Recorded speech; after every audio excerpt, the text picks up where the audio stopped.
Hi, hello, welcome. It's everyone's favorite unkempt snuggle pepper back again for another art critique from the subreddit titled Art Critiques. So we start out with this one, which is a pencil drawing, and they were asking questions about general anatomy in addition to how to up their pencil game. So, a lot of good things going on here, like the line of action where he is going, the attention to the details of like her love handles, kind of giving the breast a bit of weight. I would give them a little bit more weight, especially when you get past about a C or a D cup. It's hard to be this perky without some very intense support. uh Another note, she's a little elongated in this area. um so our arms would be about here and they would actually hit there, and then her arms are folding. So there's a lot of flesh there and it's going to squish against each other. Use a little darker color. Her arm will come down, it'll squish in here. Then she will have her elbow, and of course this will all move up. We'll see the bottom of the breast. I think her back would come out a little bit more. And then we're going to have a couple folds where the stomach is, because again there's flesh there and it's going to fold in on itself even if she is on the thinner side. I would also note this elbow is weird. Sorry, shoulder. I know my anatomy. It would do this if her hand is sitting way back here behind her. But then she would be leaning back slightly and her legs are going to come up a little bit more. So we would probably see about her knee there or even higher.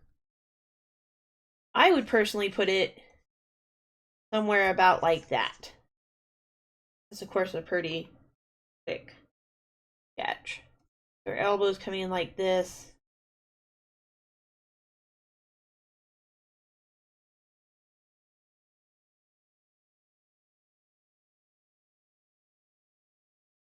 And then she would be leaning with her weight back here.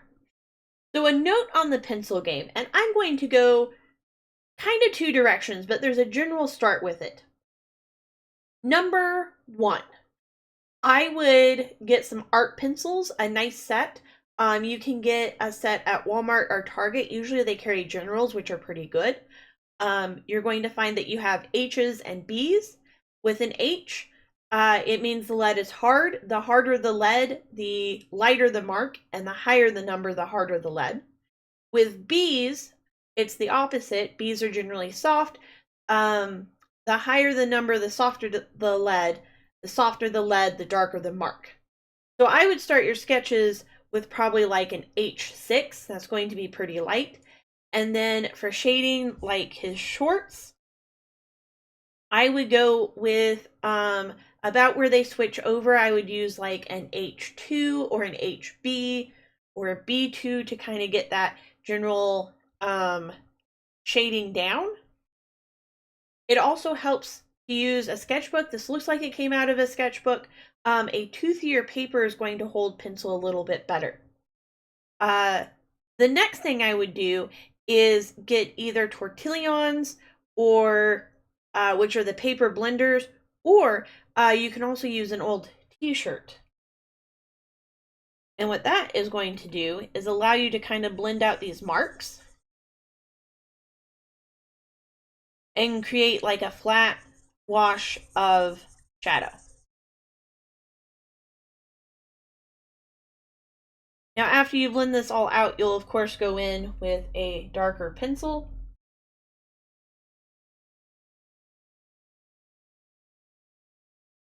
And you can redraw your lines in like so. Now, that is if you want to go for a graphic look, meaning you're going a bit more on the cartoon anime side where you're drawing the outlines, which is absolutely fine. If you want to draw in that style, that's great. But there is also the option of going a little bit more realistic, and those art supplies are going to help you there. The advantage of doing this digitally and it's pretty easy to add in a shadow.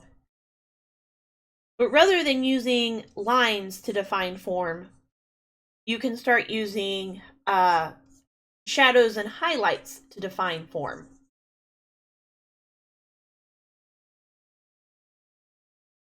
So with this guy, I'm assuming the light's coming in like this, and I can add in my shadows.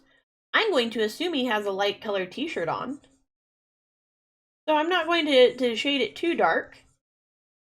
And of course, if I were using pencils, I would start with my lightest lights and just work everything towards moving somewhat dark.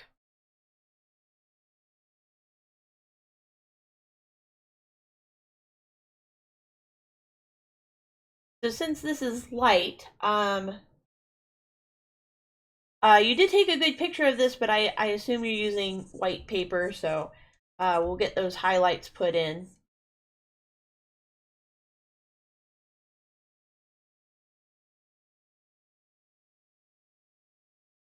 And part of this is going to be studying from life, and then part of this is also going to be just practicing. And if you want it in a more cartoon style, still check out lots of references, still look at lots of different things.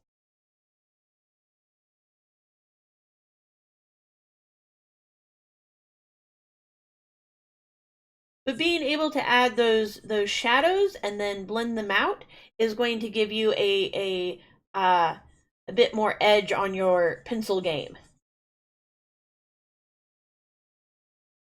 I'm also pretty bad at tennis. Shading game is the only game I got right now.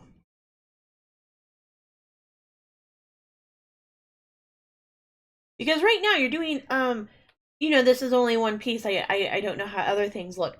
Right now you're doing really good at capturing the gesture. I'm horrible with that word. The overall appearance of the characters. You're looking at finer details, like you're able to notice that there's a little bump in the hip in this area. You're able to get his tie swinging forward instead of staying with his shirt. I don't know if you use references with these, but you're definitely capturing some good things, and I would say you're on a solid intermediate level because you are beginning to notice these things. Now it's just saying, where is my light source coming from? What is going to get the shadow, and what is going to get the highlight? Why do we shade with pencils? In order to show value, and value defines the form. So instead of being a two-dimensional tennis player by adding different values like the shadow on his leg, you're now giving the illusion of a 3D or three-dimensional object on a two-dimensional surface. And that's going to up your pencil game. Pencil is one of those mediums that I highly recommend because it is easy to come by. You can use the mechanical pencil on your desk. Yes, absolutely. Getting art pencils just makes life easier because if you're using like an H6, which is going to be very hard and make a very light mark when you're sketching, is going to be easier to erase than if you're drawing with a mechanical pencil, which usually hits about the HB range. So I hope that's helpful. I hope that's what you were looking for. So in review, we have a few anatomical things to work on. Continue using reference, continue practicing. I recommend to up the pencil game by using more art pencils and using a Tertullian, also known as a blending stump, to kind of blend out those shades. You can also use an old t-shirt. And we shade in order to create the idea of value. Value defines the form. This has been Unkempt Snuggle Pepper with another art critique. I believe art is a skill obtained through learning and practice. There's always more to learn, and that's always the fun of it. For more videos on art critiques, be sure to check out my channel where I'm making this a series. Until next time, stay spicy.